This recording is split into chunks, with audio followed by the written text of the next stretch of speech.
फिर्ता लिन समय दिन्छु। मान्य आरएन राईले आफ्नो संशोधन फिर्ता लिन नचाहनु भएकोले उक्त संशोधनहरूलाई निरार्थ प्रस्तुत गर्दछु। यो प्रस्तावको पक्षमा हुने मान्य सदस्यहरूले हुन्छ भन्नुहोला र यसको विपक्षमा हुने मान्य सदस्यहरूले हुन्न भन्नुहोला।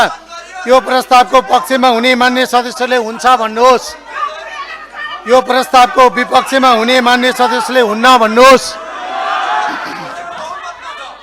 हुन्न भन्ने पक्षका मान्य सदस्यहरूको बहुमत भएकोले मान्य आरएन राईले पेश गर्नुभएको संशोधन बहुमतले अस्वीकृत भएको घोषणा गर्दछु।